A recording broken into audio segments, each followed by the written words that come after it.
Have you ever felt exhausted from loving someone who made you feel like a burden for having normal needs? You gave patience, you gave space, you gave understanding. You read articles about attachment styles, you stopped asking for too much. You celebrated small crumbs of affection, and still they pulled away. Still you woke up wondering if today would be the day they finally left. That exhaustion is not weakness. That exhaustion is the natural result of pouring love into a person who cannot hold it. And now that it is over, you are not just heartbroken. You are confused. You are empty. You are asking yourself one terrible question. What did I do wrong? Nothing. You did nothing wrong. And I need you to hear that sentence until it sinks past your guilt and into your bones. Loving an avoidant partner is not a character flaw. It is a psychological mismatch. You showed up with an open heart. They showed up with a locked door. You tried to communicate. They tried to escape. You wanted closeness. They needed distance. That does not make you broken. It makes you human. But here is the part that destroys people long after the relationship ends. The healing does not come naturally, because your brain got addicted to a rhythm that was never stable. Let me explain what happened inside your mind. Every time they pulled away and then came back, your brain released stress hormones, cortisol, adrenaline. Your body entered alert mode.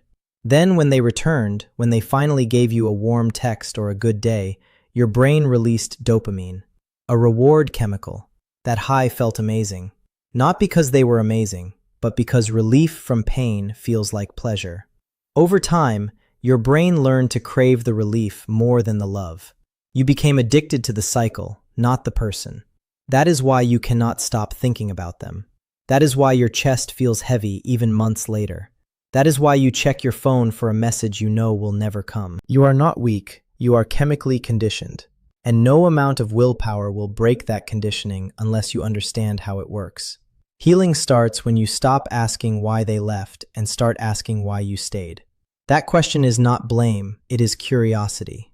Why did you tolerate distance? Why did you accept less than you deserved?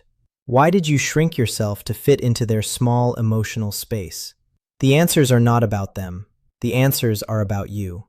And those answers hold the key to your freedom. Most people try to heal by understanding the avoidant. They watch videos, they read forums, they analyze every past conversation looking for clues. That is a trap. Because understanding them keeps you connected to them. Healing does not come from understanding them. Healing comes from understanding yourself. What part of you believed that love had to be earned? What part of you felt that walking away meant giving up? What part of you confused chaos with passion? These questions hurt. They should. Because the person you really need to forgive is not them. It is yourself. You need to forgive yourself for staying too long, for hoping too much, for ignoring the red flags you saw but did not want to believe. That forgiveness is not weakness. It is the foundation of everything real that will come next. Now here is a truth that might upset you. You will never get closure from them. Never. Avoidants are not capable of giving the apology you want. Not because they are evil, but because admitting they hurt you would require them to face their own emotional shutdown. And they will not do that. They will move on. They will tell themselves stories where they are the victim. They will date new people and repeat the same patterns. And you will wait for a conversation that will never happen. That is not pessimism. That is psychology. So what do? You give yourself closure. You write the letter you will never send. You say everything you needed to say. Then you burn it. Or you delete it. You close that door with your own 2 hands, because waiting for them to close it properly will keep you trapped for years. The reward for watching until the end of this video is not a trick to make you stay. The reward is a promise. By the time we finish, you will have a clear, step-by-step psychological roadmap to rebuild yourself. Not into someone who never gets hurt, but into someone who knows exactly how to rise after the fall. You will stop checking their social media. You will stop replaying memories. You will stop hoping for a text. And one morning, you will wake up and realize you did not think about them at all yesterday. That morning is closer than you think. Stay with me. You learned why your brain got hooked on an avoidant. Now let me show you how to break that hook without breaking yourself. Most people try to heal by fighting their feelings. They tell themselves to stop caring. They force positivity. They pretend they are fine.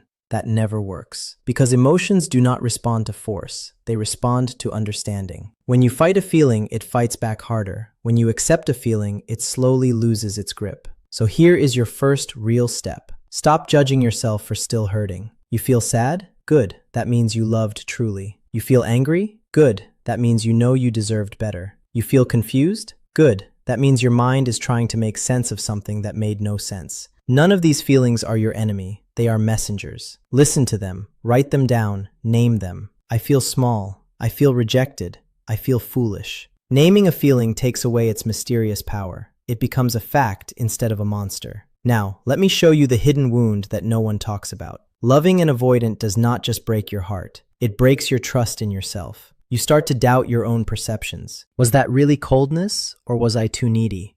Was that really distance, or was I imagining things? Avoidants are masters of making their behavior seem reasonable. They do not yell. They do not insult. They just disappear emotionally. And because they do not attack you directly, you start to believe the problem is you. That is the most damaging part of the entire experience.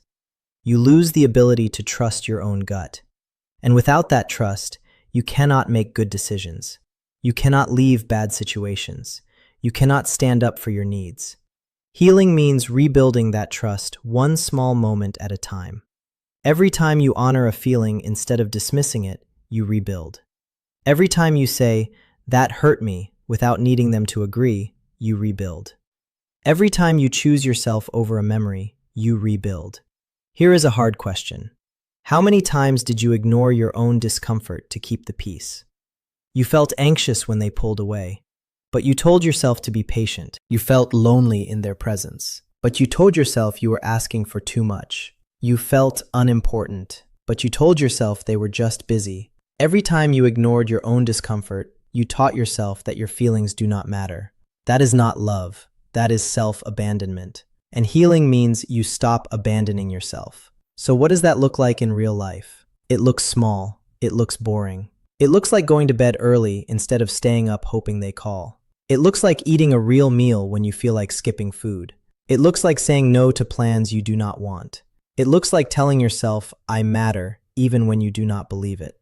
These tiny acts of self-respect are not dramatic, but they are the bricks of your new foundation. You will have bad days. Days where you miss them so much your chest aches. Days where you almost break down and text them. Days where you feel like you have made zero progress. Those days are not failures. Those days are part of the path. On those days, do not fight the missing. Sit with it for 5 minutes. Feel it fully. Then ask yourself one question.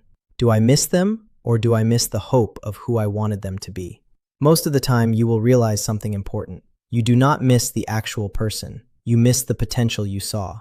You miss the version of them that only existed in your imagination. That version never really lived. You cannot lose something you never had. That is not cruel to say. That is freeing. Now let me warn you about something dangerous. After a few weeks of healing, you will feel better, stronger, clearer. And that feeling of strength can trick you. It can make you think, maybe I can handle them now. Maybe I can reach out without getting hurt. Do not fall for this trap. Feeling better does not mean the old dynamics have changed. They have not. The avoidant has not healed just because you have. Reaching out will restart the cycle. And this time, the crash will be worse because you will be angry at yourself for going back.